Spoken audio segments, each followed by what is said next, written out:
and you kill yourself. You don't end the pain, you transfer it. We carry it for the rest of our life. I have a massive fear of failure. If I failed this, it would be in the most public way possible. All the stuff that's going wrong in your life, do the work.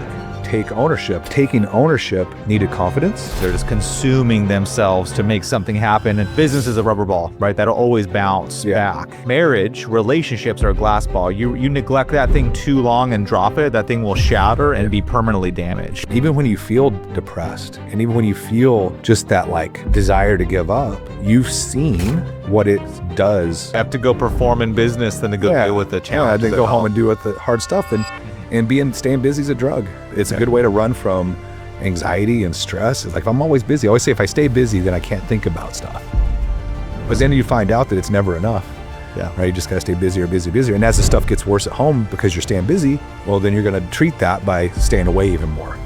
And it's just gonna keep getting worse until it shatters. And once it's shattered, it's too late. Shawn Hendrix is a multifaceted media professional. He is a family man, a man of God, and an incredible human being.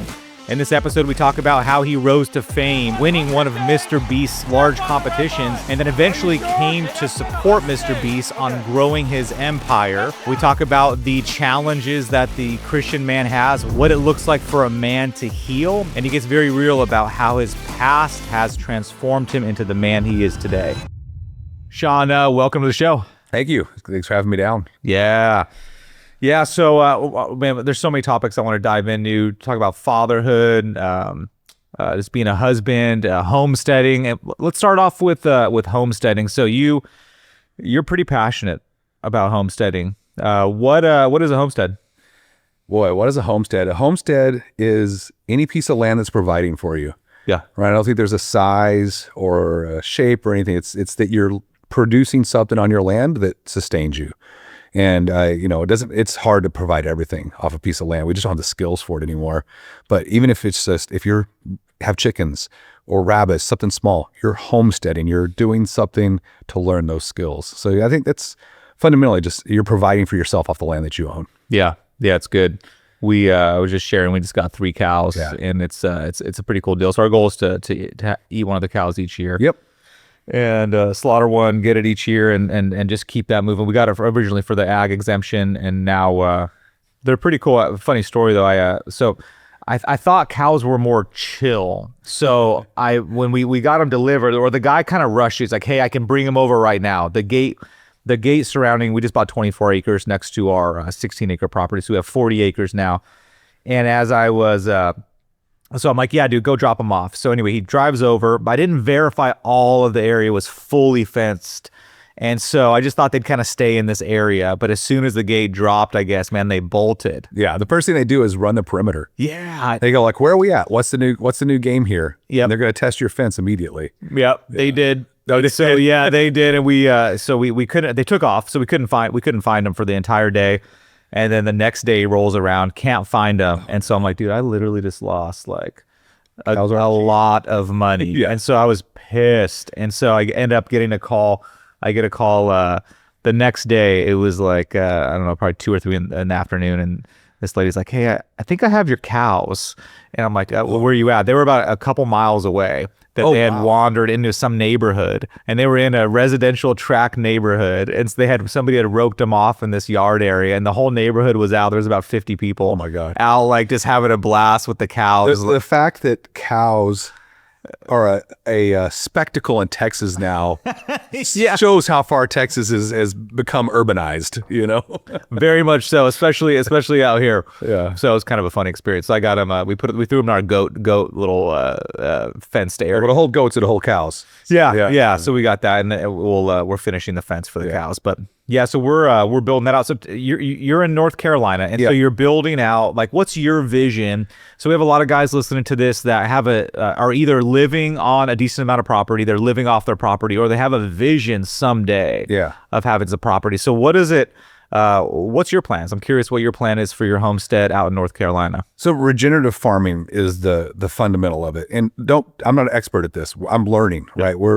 I've spent money and worked with Daniel Salatin, which is Joel Salatin's son, on the design, right? Because again, they've been doing it for years. So why not spend that? I'm telling you, the couple $100 I spent on that consultation saved me about $30,000 in fencing because I was going to do it wrong. Wow. You know, so just to say I'm not an expert. Yeah. I'm learning right along with everyone else. Yeah. But I guess the point of that is don't be afraid of asking questions. Don't think you know it. Like, be humble and go seek out those who have done it for a lot longer than you. So wherever you're at in that, I think that was one of the biggest advice that I got early on was just get good advice before you spend money. So for us, it's regenerative agriculture. That's where we want to go. And that's a kind of a broad term, but basically we want to, not be hauling in, plow and spray, right? Bringing in chemicals to make the plants grow. We want animals on the land that naturally forage and that leave behind manure that we can use on our gardens, that then the gardens produce vegetables. We can grow our own hay so it's not sprayed with anything. So just kind of a closed ecosystem, but also relying on our neighbors. We want to have it be, that was the thing, when we moved to Oklahoma, one of the biggest downsides, we were so far out, we had no community. And it's just like all this lonely work. And so I think the big thing for us is it's also providing beyond just us. It's not just about us, but also being able to meet the owner of a restaurant who wants good, healthy this, maybe it'll produce that. And even, for profit or even just for benefit of having extra output. So to me, it's like, I want to be able to bless people with it, but then also know where our food's coming from and also restore land. Right now, if you look at a drone shot, and I could send you a screenshot of it. If you look at our farm after 1 year of not spraying, it is green. I mean, it is beautiful. Everything around us is just brown because it's been sprayed and plowed. And it looks like it's been color corrected because it's so green. If you look at our fields, there's clover and wheat and sweet peas and all this stuff that we planted as a cover crop. And you can hear the buzzing. There's so many bees. You go one field over, you can't even find a bee because it's been sprayed. They're all dead. There's nothing for the bees to feed on. So you see the life come back to the land so quickly. You kind of get addicted to like restoring creation. It's like, I'm going to take and put this land back because it was commercially farmed for, 70 years or maybe even longer. And so that dirt has been tilled and sprayed and plowed just over and over again, just reaped, just taken away from. And with 1 year, I feel like it bounced back. So I guess to give you hope that if your land is not great, God's creation is so amazing that where'd all these bees come from? Where'd all these butterflies come from in 1 year? The field is full of life. So that's really what I think that's important to us. Do you have a vision of having your family all eventually live on the property out there? We bought it in a way that if our kids want, it was 67 acres. It's like, you want to put a house on it? By all means. Yeah. We actually kind of wasn't the greatest. We bought the 60 acres. And then I found out after I bought it, the 7 across the street it sold. It was going to be a development. Oh, no. It was like the end of our driveway. They were going to put like 12 houses. And my wife's like, no, I don't want this. It's like, so we ended up buying the 7 acres. So now we own both sides of the road. So we have 7 acres, which is perfect for building houses across the road, plus our 60, which is our homestead. And so I don't know what we're going to do with that yet, but I'm sure we'll be able to figure out a way to utilize it, whether it's our own kids putting homes. You can buy a manufactured home for $60,000, $70,000 and then put it on the land. It's such a head start for somebody in life. Yeah. I love it. That's part of our vision. Yeah. I would love it if our boys, right now they're 9 and 12, but I would love it if they eventually decided to live on the property and the grandkids could be out there. And it's really, because what happened years ago was there was just a big craze where people, families used to all live together. Right. That was out of necessity. Yep, exactly. That was the deal. And then eventually people, as things became more industrialized, they're moving out all over the place, right? Finding these to chase the work. 100%. Yeah. And so now though, I feel like there's been a shift. Well, maybe not in the best way. We have 35-year-old guys living with their mom still in in the basement. Different kind of multi-generational living. Yeah, that's not what I'm talking about. I'm talking about a guy that has a job. Right, and my son eventually living on the property. Right, he's got his own little plot or his own little piece of land right there, and has his house. And I would absolutely love that. That's the vision. One of my mentors, Bob Shank, he that was his vision. He actually, they were in Orange County, Newport Beach, but he had all of his family living in a cul-de-sac. Yeah, he could just walk over, see the grandkids. It was like one of the most special things he had said that had been done in his life was being able to have his family so close, where he could mentor the grandkids. Right. So he was like intentionally mentoring and developing them. Well, it's such an important part of the process. We kick our kids out at 18 and go figure the world out. You know, it's a bit of a brutal trial. The cost of rent, just the lure of the world. Not that you need to keep them and shelter them, but it's nice to have a transitionary period, even if it's like, hey, get your own house on the other part of the property, have your own life, you know, you're still out from under mom and dad's roof. And I think that's a big step. And we've seen that. So we're talking about our friends that lived at our farm in Oklahoma. They started something in Austin called My Family's Farm. And their whole thing is aged out foster kids. So these kids come, they stay in a home, a little tiny home on the property, but they still contribute to the family. They still have older, wiser people there mentoring them. So they don't just get right out of foster care, boom, into the world with a government check. You know, they get a chance to learn some responsibility and grow as adults under the care and watchful eye, but not overseeing. It's still their own people. And so I was like, man, why don't we do this for foster kids? Like, why don't we have that for our own kids? And so, yeah, any of my kids, they're more than welcome. You just put a tiny home on the other side of the property. Now, they're going to contribute. Yeah. Right? They're going to pay rent or they're going to contribute. Yeah. Right? You can go weed eat all the fence lines once a month or you can pay rent. Right? It's not a free ride.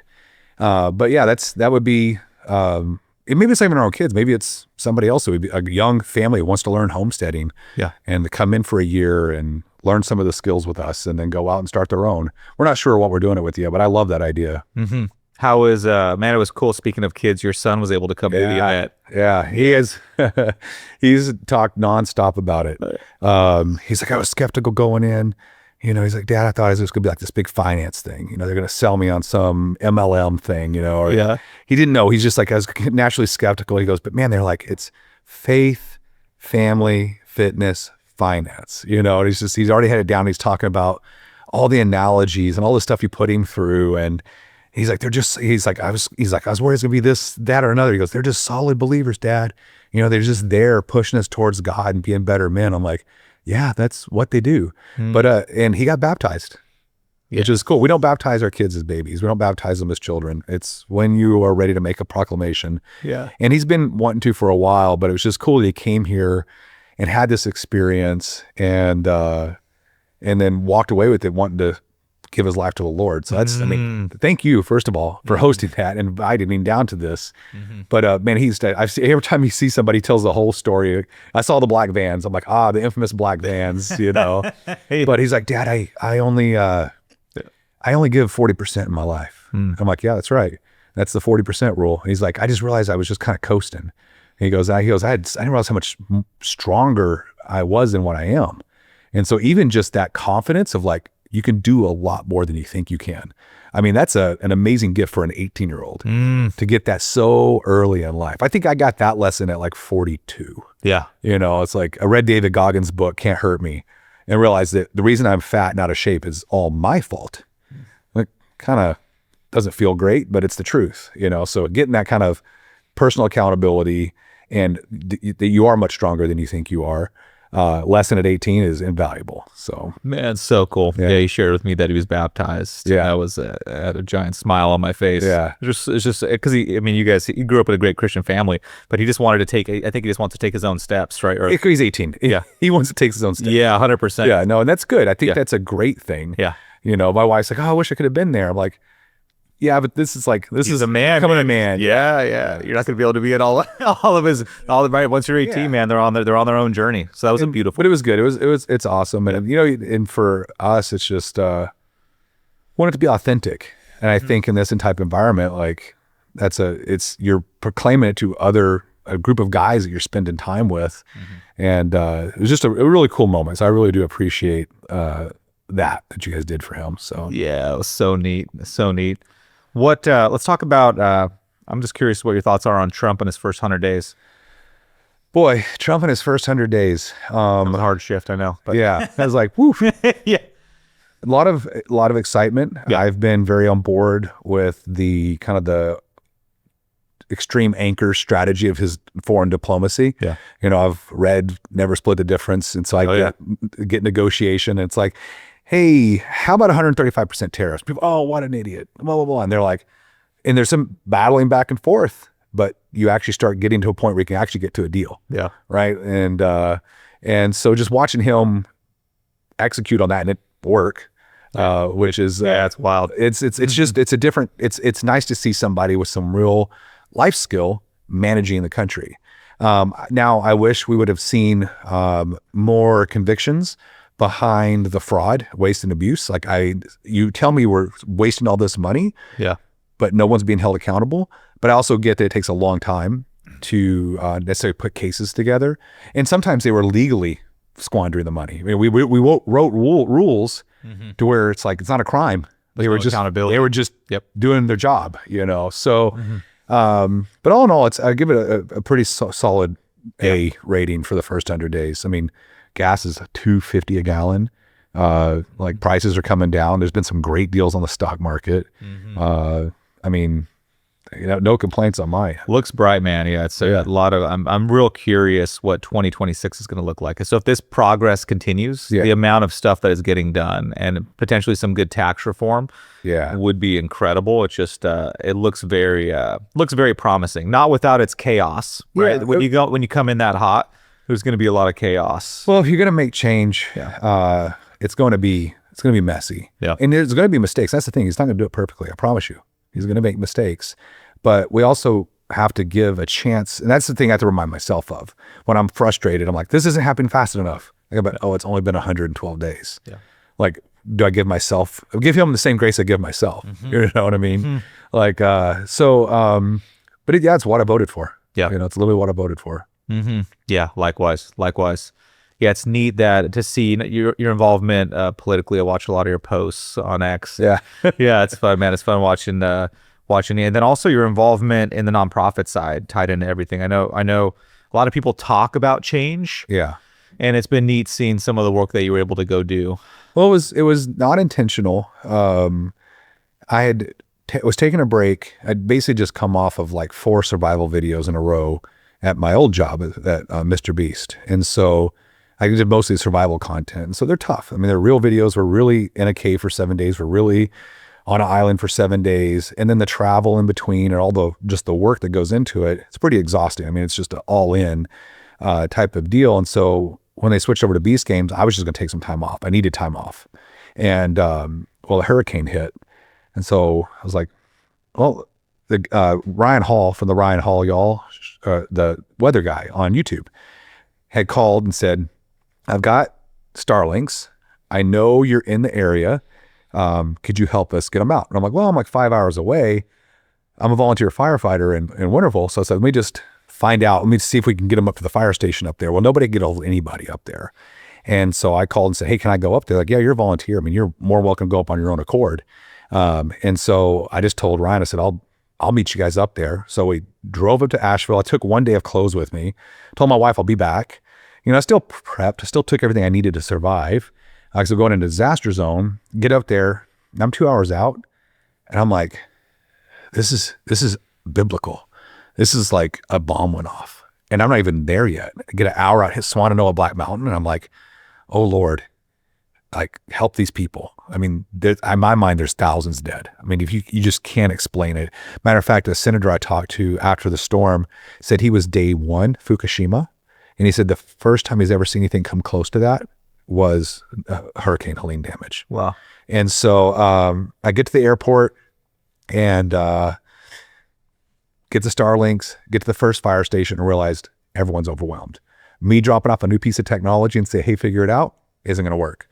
And so I started setting them up, hooked up with the United Cajun Navy. They had a helicopter. I needed a helicopter because I couldn't get past the river, and gave them 20. They started setting up remote ones up in the mountains. I then took a list and started setting up and down the freeway, the different churches and fire stations. And as we're doing it, we're just realizing, you know, it's like they're trying to set them up on gift cards. That doesn't work. It's a subscription service. So I'm starting to put my own credit card number in. And by the way, for people listening, Starlinks are Elon Musk's satellite internet. Yes. Yeah. Very needed piece of a technology. Yeah. And so, but we're just running into some difficulties. I have to set up an account every time. I don't know. I'm handling these to strangers. I got my personal credit card on it. I tweet at or post at Elon, like I'm 6,000 followers on X. I'm like, he'll never see it, but maybe. And I was just like, God, please help us here. And I sent the tweet out like, please make Starlink free for the disaster zone. just turn them on and work. Because we got people who need heart medicine. It was just slowing things down. And then we're doing drone deliveries of baby food medicine like over the mountains because you can't even get a helicopter into these thick areas. And we're using Starlink to be able to communicate with the drones and whatnot. And somebody runs up and they're like, hey, Elon reposted you. I'm like, what? And I got on my phone, connect to the internet. And sure enough, my phone just like, just notification after notification. He had reposted and said, yeah, we'll make it free. We're working on it right now. Wow. Well, that basically told the whole world, hey, here's a guy on the ground with comms. And so all the news started finding who I was. And then it just, one thing led to another. We ended up starting Operation Shelter. We've put out, I don't remember how many RVs, how many truckloads of good. Logan Paul, I was like, hey, we need drinks. And he sent me 2 semi-trucks full of Prime. Wow. And within like 9 or 10 hours, it was crazy. They drove them like straight from Kentucky or somewhere. I don't even know how they got those trucks up these roads. And they show up and we were like 1 bottle of water a day at that point. Jack Links delivered an entire semi-truck full of beef jerky. I can't imagine what a truckload of beef jerky cost. But yeah, I was able to use social media to just do a lot more than I could by myself. And just realized like, oh, okay, like why, like I'm trying to always wonder like, how did I end up where I'm at? Like, why me, Lord? Like, why am I in these videos with millions, hundreds of millions of views? Mm-hmm. I'm like, oh my gosh, I can use this influence to help people. And that was it. I was just like, this is what I want to do. I want to keep doing this. That's great. You gained some significant influence from being involved with MrBeast and supporting some of his growth and just everything tied into that. That's huge. And I know we had a conversation a few months ago regarding that, right? Yeah. Regarding your platform, right? Like why has God allowed you to be so well known in these circles? And it is to glorify him, right? 100%. To glorify him. It's to be his hands and feet. It's to make a difference in the kingdom. And yet so many people take their own platform and use it for their own glory. Yeah. And it's a drug. I mean, when people, and it's intoxicating, and I get it. And I work with a lot of influencers, and when people worship you, you're like, ooh, I like this. I like that people, and especially with MrBeast, like he changes people's lives. And, if you could just meet him, he could change your life. He could just write you a check, so there's even a different level of expectation from the audience. Yeah. And so I watched him handle it. And then myself, like, just again, giving the glory to God is the only way to protect yourself in it, because you will very quickly usurp that power. Yeah. You're just like, you know what, actually, why don't you just worship me?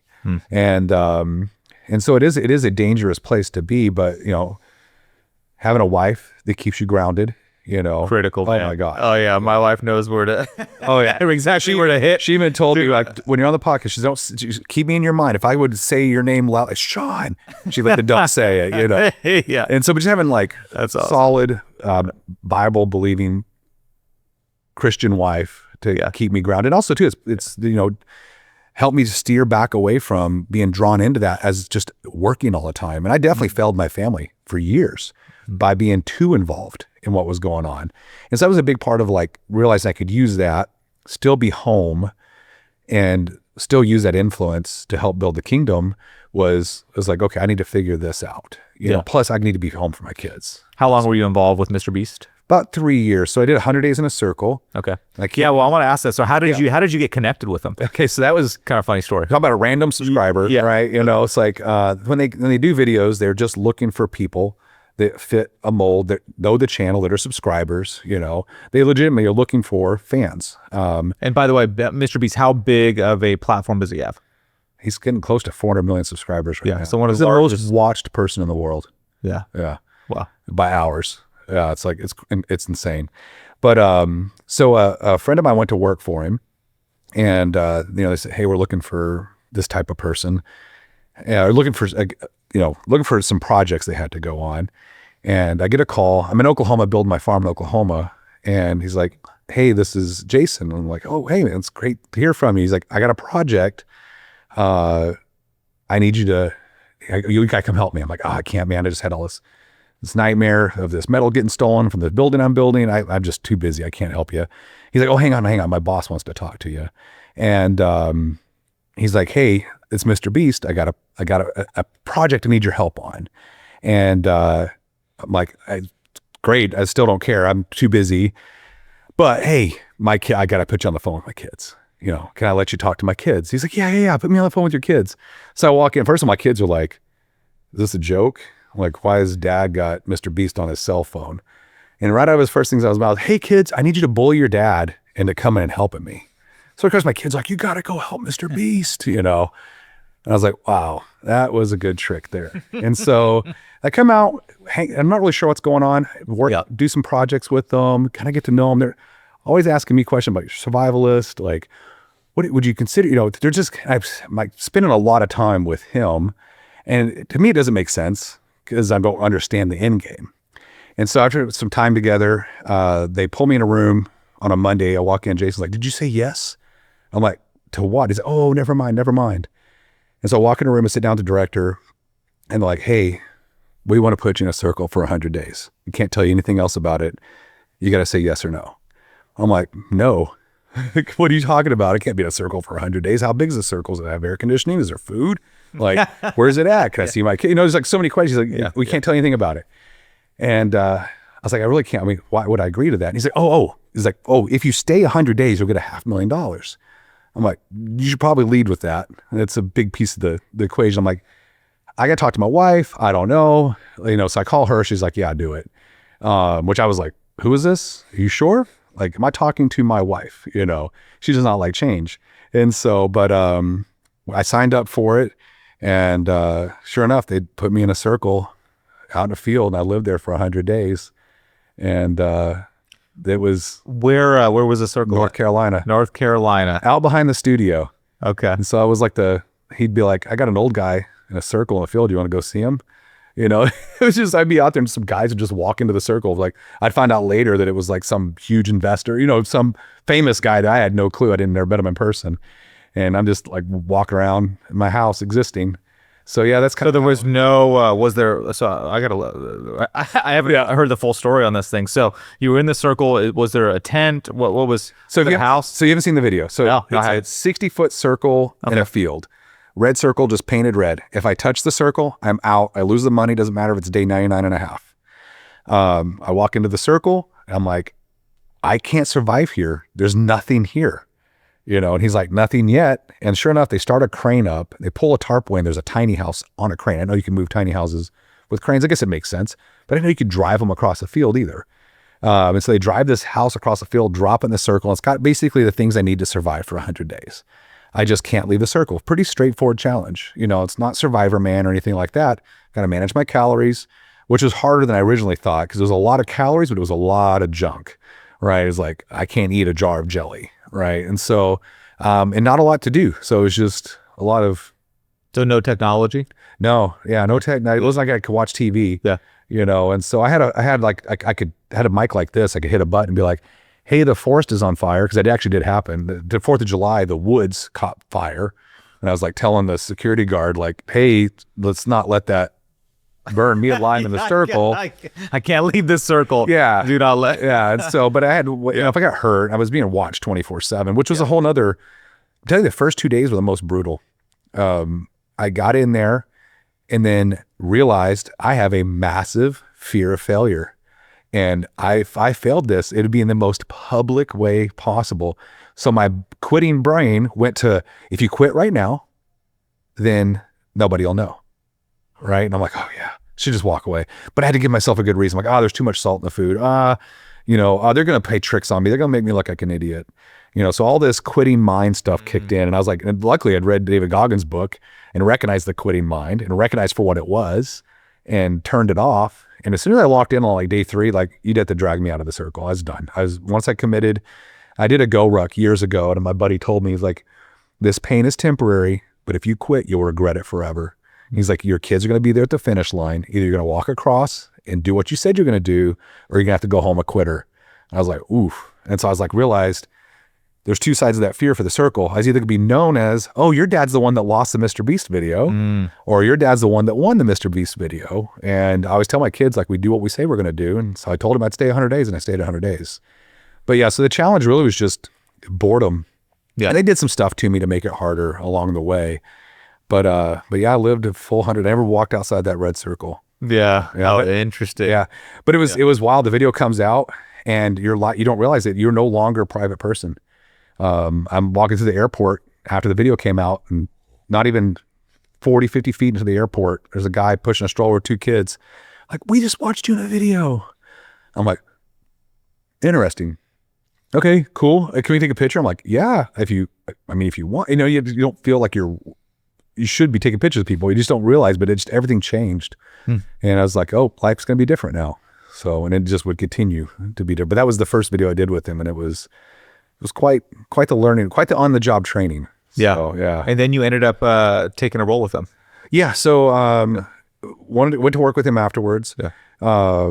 Moved out there and just kind of went from position to position in the company. Ended up ran post-production for a while, built that up. First thing I do when I get into a role like that is I'm a fixer, right? I'm not a manager.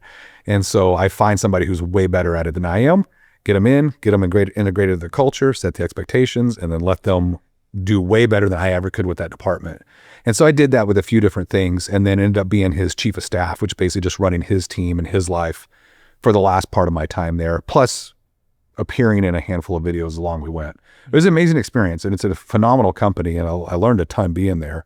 But it was just too much. And that company's slowing down. I mean, they just got 2 more seasons of Beast games. I mean, it's just blowing up, and I'm just looking at it going, I can't be the husband and father I need to be, and be who I need to be, what this company needs, right? The expectations that I need to be able to with the travel all over the world.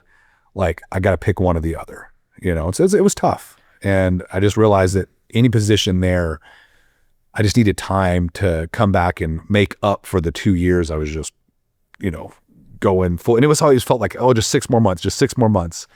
It's never going to slow down. No. That's a rocket ship over there. They're just crushing it. And so I was just like, well, time to get off the ship. So, but it's a tough choice. And it's tough to walk away from arguably probably one of the most valuable media brands on the planet and go, oh, I'll just go do something else, So, but it was the right thing. It was the right thing for my family. Yeah, we talk about the 4 pillars, right? Faith, family, fitness, and finance. So it sounds like your priorities were in line. Yeah. Yeah, that's a very difficult thing to do. And that's what there's guys listening to this call right now or listening to this podcast that are wondering, like, man, my business is consuming me. Yeah. Right. They're working 12, 14 hours, sometimes 16 hours a day. They're working at night. They're working early in the morning. They're just consuming themselves to make something happen. And that can be okay for a season. I liken it to like a glass and a rubber ball, right? So marriage is or a business is a rubber ball, right? That'll always bounce back. And right, marriage, relationships are a glass ball. You neglect that thing too long and drop it, that thing will shatter and be permanently damaged. You can't put it back together. No, you can't. And so it's there's always another business. There's always another job. There'll always be another opportunity. And it's where we put our identity, right? And you do start to find, especially is for what I was doing. It's an awesome identity, right? It's a cool thing to be known as. Yeah. And so it's like I said, it's addictive.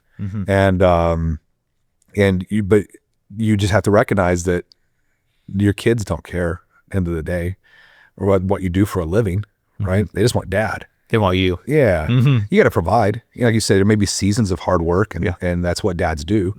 But my kids are all getting to that 8, 11, 16, 18, they're all, we're at the end of it here. They're all heading out. And this is when they need a father figure the most in my mind is these formative years, especially at 18. Dad, I'm going to do this. Like 16 to 18, I think is massive, especially for our kids. And I'm just like, cool, I'll just be gone, while they learn what it is to be an adult. Like, no, there's no business. I can walk away from that. There's no business on earth that's worth that. Your kids don't care what the net worth you leave them is. If you weren't there, like, yeah, well, at least he left me money when he died. Too bad I didn't know him, so nobody wants that. No.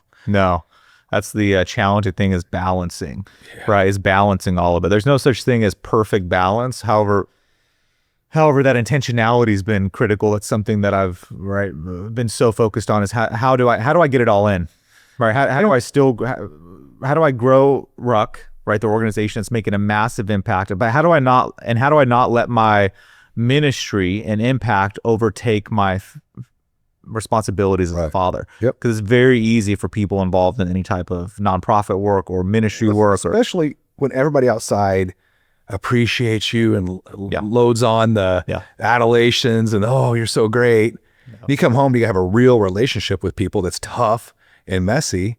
Of course, it's like, oh, all these people just love me. Yeah. I don't have to do anything. So much easier. I have to go perform in business than to go deal with the challenge. Yeah, they go home and do the hard stuff, and staying busy is a drug, you know, and it's a good way to run from anxiety and stress. It's like, if I'm always busy, I always say, if I stay busy, then I can't think about stuff, you know? And so it's just just like anything else. Like, oh, I drink to get my mind clear. It's a way of sedating. Exactly. Yeah. And so, but then you find out that it's never enough.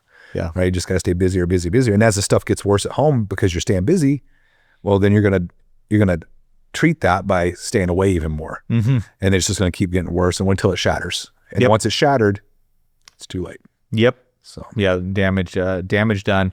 What would you say your vision is now? So you're done with the role at MrBeast, and yeah, I'm curious. What are you working on? So working on getting the farm, my wife's put her dreams on hold for years for me. You know, she's sitting at home waiting while I gallivant around the world, and her farm's 1,600 miles away. And so I really want to focus on getting her back to what I started with her years ago, get us back to what she enjoys. You know, it's her life too. She only gets so much time here together. And so to get that, I've been focusing on that. So I've been building roads, building ponds, clearing land. We're getting ready to put the house in. So that's a big priority. Get that settled, get her on the farm, and get everybody like anchored for the first time in our 21 years. It's like practically being a military family as much as we move. And so getting anchored, getting simplified. But also too, I want to keep doing outreach work. Liver King reached out to me and said, hey, I want to start a foundation. I've seen what you've been doing. I actually met him randomly at UFC 299, you know, and I was up there with Jimmy and Logan Paul. Turned around, there he was, like, oh, Liver King. So I went, took a picture with him, exchanged numbers. We did a barbarian, went down to his ranch in Texas, did a barbarian, which is brutal. Yeah. What is a barbarian? Barbarian is 2 70-pound kettlebells, 70 pounds in a backpack, 120 pounds on a sled, 20-pound ankle weights, and drag it a mile down a dirt road. It took me 3 hours to go a mile. I mean, absolutely. I've done some hard endurance type stuff. That was the most brutal. He came out to North Carolina once. He was traveling. Our families worked out together. He said, oh, we should work together someday. I'm like, oh, I'm MrBeast. This is my last job. You know, this is in the middle of that, you know, and saw that I basically had stepped down and left, and reached out and said, hey, I got this thing called the Barbarian Foundation. And I really don't, you know, trying to form what it's going to be. I know I want to take care of people, help people, mental health, give men, it's very much aligned with what you guys do, giving young men purpose. Just help me figure out what it's going to be. And so put a nice chunk of change into the bank account and said, let's go with this. And so I'm trying to doing that plus the farm. So just working as a help inform what this fundraiser could be. Because one of the hardest things with charity is kind of that getting that first 0 to 1. Yeah. And here's a guy calling on the phone going, well, I'm going to take you from 0 to 1 real quick. Yep. And you know, it's a lot of creative freedom with it, and we both have the same desire of helping men succeed. And you know, great. Like I said, it's not fully formed out yet. Yeah, let me know if there's any way I can support. Yeah, we're on this again similar mission. 100% making an impact with men, creating freedom. Yeah, strong men make strong families. Strong families make strong communities, and that's what makes a strong nation. And so, and it's like I said, we're just getting going on that. So yeah, but some sort of nonprofit work that's. But right now it's going to be Barbarian Foundation, and then the farm. That's really what I'm trying to focus on. We have some businesses we have privately. My wife runs a pawn shop, and then we have, you know, our farm. So it's just kind of simplifying down to just that and nothing else. So I have a question. What would you say has most formed you as a kid? Like what formed you as a kid, and then what formed you the most as an adult? As a kid, my dad leaving when I was 5 like set the stage, but I was a fortunate one who had a really amazing stepdad come in. So who formed me as a kid if I, as a kid, I told you it was my real dad, but as an adult, looking back, I know it was my stepdad, right? He's the one that taught me to hunt, taught me to fish, taught me to do what I say I was going to do. You know what I mean? Like that's the one who really formed me. You know, I was raised in the church, but I never really heard the gospel as a kid. I just like, it was like a bunch of rules and more fear of hell than love of God. Like I just need to be kind of, at least I'm not that terrible of a person, you know? So, and then as an adult, it was hearing the gospel for the first time, just sitting in church in Santa Clarita, California, and feeling like for like 8 weeks straight, preaching through the gospel of Luke, that the pastor was only talking to me. And like for the first time ever, I'd really heard, I just woke up one Sunday, I hadn't gone to church in years since I left the house. And I told my wife, I was like, I want to go to church today. And she's like, oh my gosh, she's been praying for it, you know? And so, but then just for the last 20 something years, just trying to turn away from sin and, you know, you do a pretty terrible job outside of Christ and just repent and try to, grow more like him. But that formation was never, there was another phase in my early 40s, 300 pounds, out of shape, you know, couldn't even hardly get health insurance, like pre-diabetic, hypertension. And what transformed me, my like second phase was I got the gospel, but I was just like, I was a victim, or I was a victim of everything. You know, I lost my brother at 18 and killed himself. I'm a victim. My dad left. I'm a victim. You know, well, I'm overweight. Well, I just got slow metabolism, played a lot of video games, you know, just would sit and ignore my family, but zoning out on video games every night, you know, just completely failing my wife.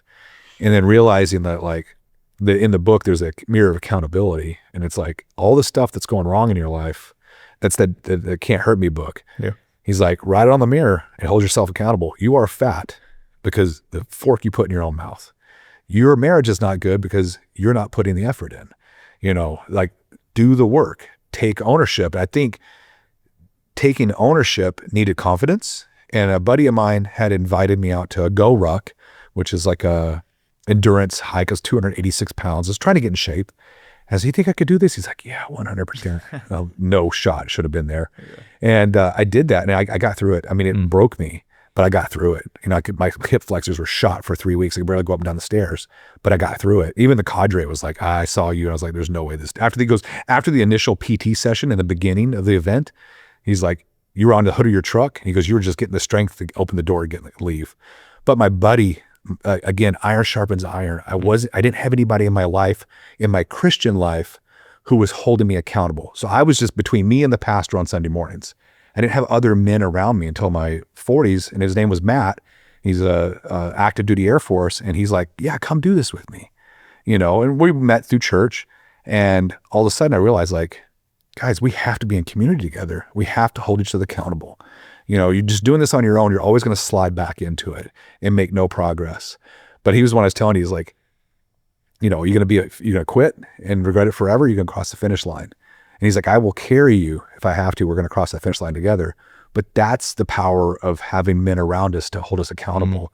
And so that kind of this third phase I'm in now is just recognize we need iron sharpens iron, and having a brotherhood and community of holding each other accountable. And I think that's something that I wish I'd had at 18. I mean, who knows? But that's how life is. It just slow and hard-headed, takes time to learn. Yeah, some longer than others, right? Yeah. For me too. Man, that's a beautiful message. That's pretty wild. So you were 280 pounds when you went to the Go Ruck? Or? Yeah, 286. 286. Yeah, I got a great picture of me just standing there like dead. Half dead. Yeah. It was the best meal I ever had in my life. After going and sitting down and eating, you know. And you're in great shape. You're killing it right now. Long ways to go, but you know how it is. Yeah. Like, the last 20 pounds is always the worst. But yeah, no, I much better health. I feel, I mean, I couldn't even stand up. If I squatted down, I couldn't even stand up without, like, you know, crawling back up. Wow. And this is 4 years ago. Now I can squat 500 pounds. Well, not five, probably four something. But you know what I mean? Like, it's just a world of difference of what you can achieve. It's wild though how our past can have such a heavy influence on our future, right? You talk about the victim mentality, and we deal with that a lot. And I have those conversations regularly with the guys at Ruck, because there's a lot of guys that have had past trauma, hurt, pain, things that have happened, right? That have created that mindset that now plays into relationships, right? They're a victim to their wife. That's why, they're a victim to everything, and then you treat it with food, porn, drugs, alcohol, staying busy. Which I'm guessing a lot of your audience probably struggles with staying busy more than anything. But it's like staying busy playing video games. Just not engaging with it. But you're right. I'd say it's one of the core mindset issues that really it zaps the power out of a man. Absolutely. Like it just strips the power. And so when a guy can step into his a way a guy can step into his power is like you talked about, taking ownership and realizing that we have a responsibility over our lives that other people do not have. So God's given us, he's given us the reins, and he said, here you go. Hopefully you're going to build a life that glorifies me, but you have the reins. Right. And so life's not happening to you, it's happening for you. So find a way to go make life happen for you. You're responsible for making life happen for you also. God's in ultimate control of the results. But man, we have so much influence. We have so much power to shift results and circumstances in our lives. The definition of power is the ability to influence the people and the circumstances around us. So the more power someone has, the more influence they have over entire circumstances. Think of Trump, his ability to influence world circumstances. So he's at the top, right, of that power threshold. And so we gain power as we realize that, hey man, I have to take control over my life because nobody else will. Well, and when you are a victim, you've given that power to everyone else. You're powerless. So why would you change? It's not your fault. It's not your fault you're overweight. The processed foods are hard to stop eating. It's not your fault that your wife isn't loved because you play 8 hours of video games a day. She just doesn't appreciate you. It's always somebody else's fault. Somebody else could change. And until you look yourself in the mirror and go, like, I have the power to change all that. But when you take ownership, you also take ownership of the outcome. And that's the scary part. Like, I'm going to go push in on this. Now it's my fault if it doesn't work. And it's a hard pill to swallow. And we will do a lot to hide in mediocrity. So I think that's where raising our boys is such a, being intentional with developing a responsible mindset. It's really critical. And that's some time I'm spending with Brendan and Jeremiah right now, is finding ways to develop that. Like, I want them to take ownership and responsibility over their life. And so it's figuring out creative ways to make that happen. They'll build confidence. Even just like simple stuff. Like, I've always made my kids order their own food. It sounds so simple. Like, they're like, okay, can I get a cheeseburger? I'm like, I don't work here. It's little stuff, having them interact. And we homeschool, so we have a bit of an advantage.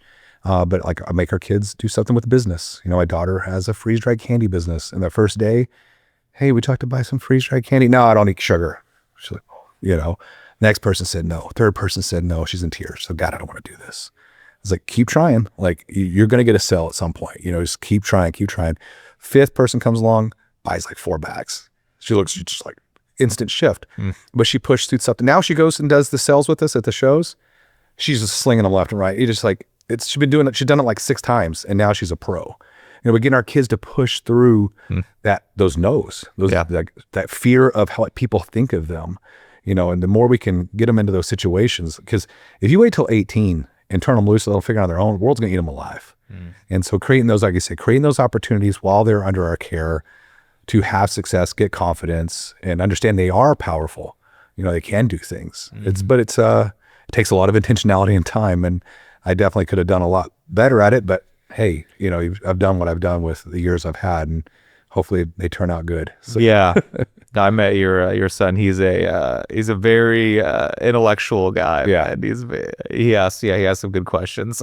It's like I teach my kids to push against authority and challenge. Well, he was the one that questioned me, right? Did they tell you about that? No. Oh yeah, okay. I believe that was him in one of our sessions. I taught one session. I don't usually teach at the Crucible, but I want to be more involved in some of the different events so I get a chance to connect with the group. And so, yeah, I was teaching on purpose and actually on victim responsible. And he asked, he was pushing against the grain on some stuff.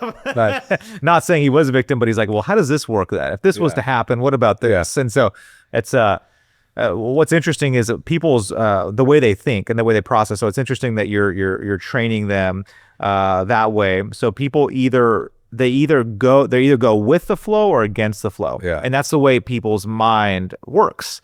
And so I'll meet people where when they look at something, they can tell you everything that's wrong with it. Yeah.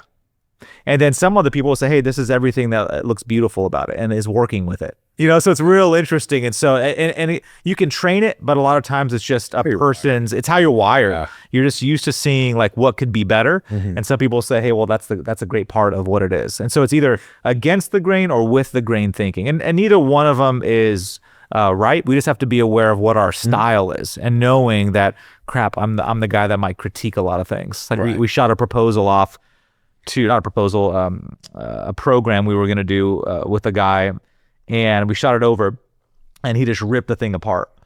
Not even one notice of what was right in it. It was just, I don't like this. I would have done this differently. I wouldn't word it that way. The whole thing was all critique. And I'm like, okay, I know the way this guy thinks now. Yeah. He's an against the grain thinker who's going to rip things apart. And so his opportunity for growth is learning to find the things that do work. Right. And seeing things that do work and being able to shift back and forth.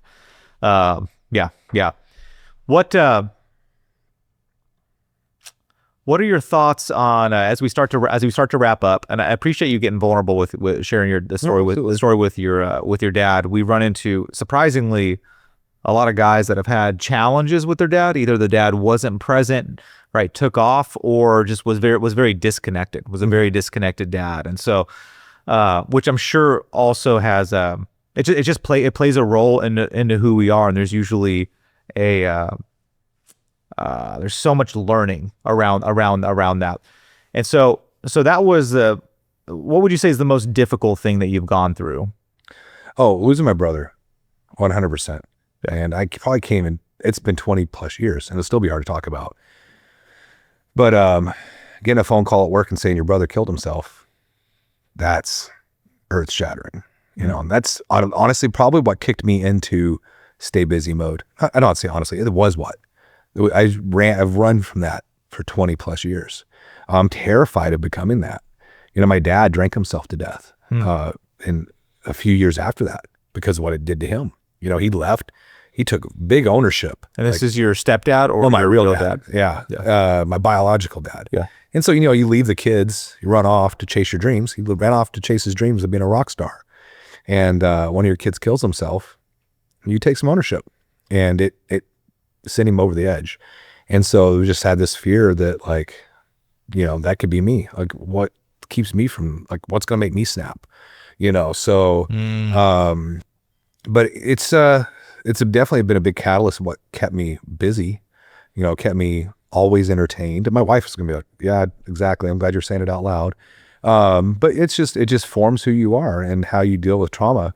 And, that's the worst thing I've ever experienced. And, seeing my mom go through it, then even the hurricane, going up in the hurricane and seeing people who had lost kids and seeing their grief just ripped me open again, because that's I've been there. It's one of the things where you say, I don't know what you're going through. I know what you're going through. Yeah. You just had somebody taken unexpectedly and unfairly, and so, but yeah, that's by far the hardest thing. But,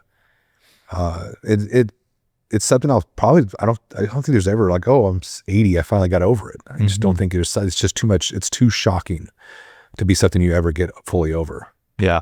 You'll never be able to experience somebody else's pain until you've experienced your own pain in that same way. Yeah. That's the deal. I went through a real challenging month of depression. It's a pretty serious month of depression. Yeah. Because I had some of those thoughts. I had some thoughts that I would go crazy, and that was what would send me over the edge. I watched your video on that. Yep. Yeah. So that was the thing that tied in, I was never able to connect with my sister on her anxiety until I experienced that. I'm like, oh shoot, that's what it feels like. So your empathy, right? really you can only operate within sympathy if you've never experienced something significant or a similar loss. And so empathy allows you to really tap into just a whole nother level of depth with another human being. And so I feel like it gives you another level of power. Having gone through something so difficult allows you to really connect with human beings at a different level. Like there's depth to you when you've gone through some of these things. People that haven't dealt with significant loss or anything difficult, really difficult, there's a fairly shallow nature to them. No judgment. You just have an experience. You just don't have that depth. That's it. Yeah. Well, that's why my oldest son, who was just here, Trevor, he said, Dad, when these guys were sharing their stories, he's like, I couldn't really connect. And I'm like, why? He goes, well, I kind of realized how privileged I've been. He's like, I don't have these terrible stories. He goes, I just didn't hit me the same way. I was like, it's not a bad thing, but I'm glad you recognize that there is a different experience for them because what they have gone through.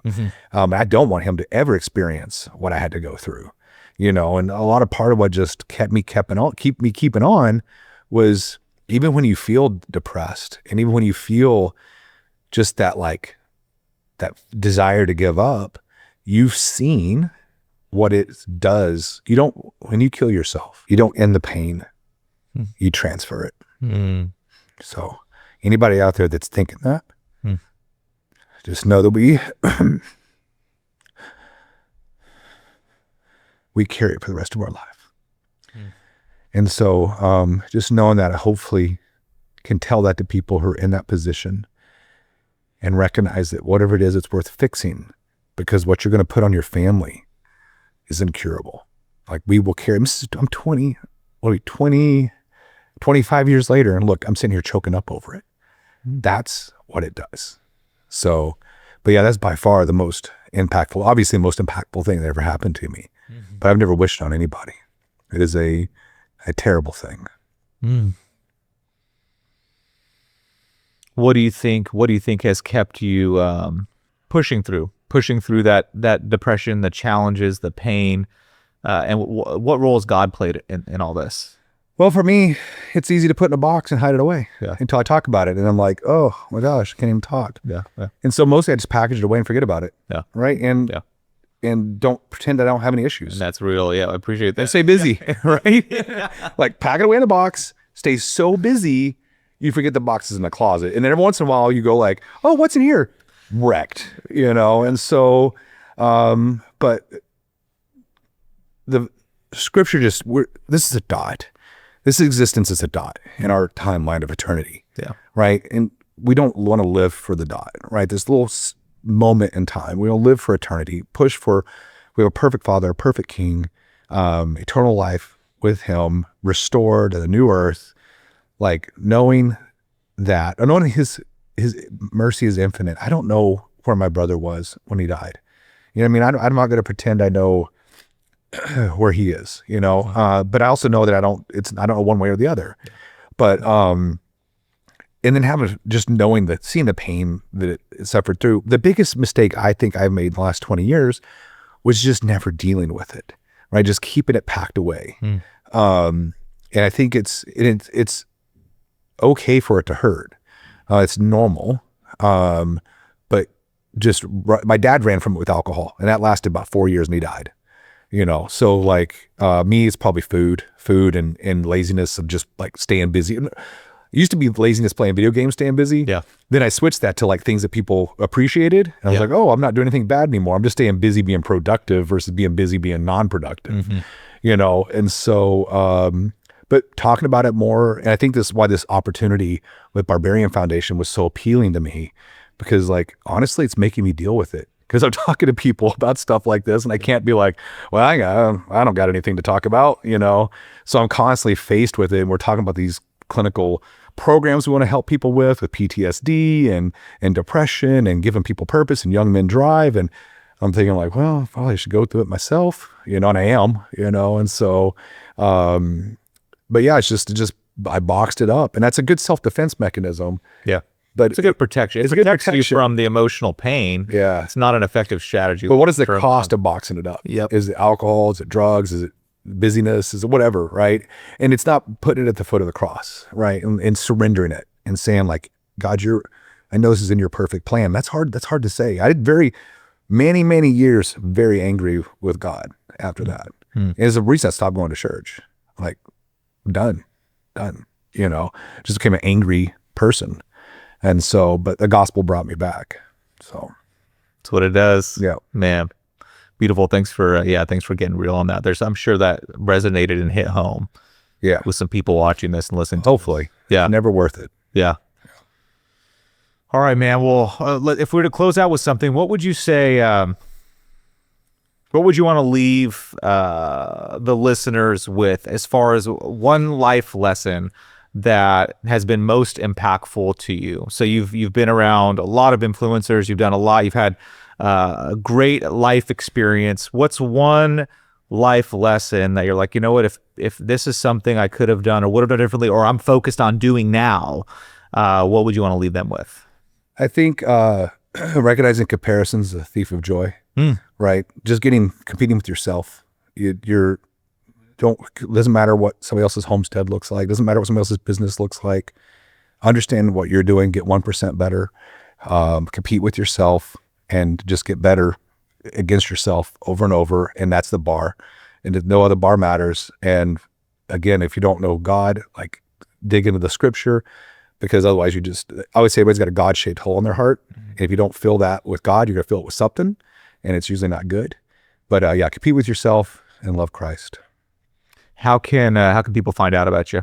I'm mostly active on X, so at the Shawn Hendrix. I caught a fish yesterday. I post. It's just life. It's just a feed of life. But then I do a lot of my just activism stuff that I'm doing with politics and disaster relief and stuff there too. But I've really enjoyed that platform. It's mostly where I post. And we'll obviously, as we start rolling out some of this Barbarian Foundation stuff, you'll see that as well. Great. Yeah. Appreciate you. Well, thanks for coming on. Absolutely.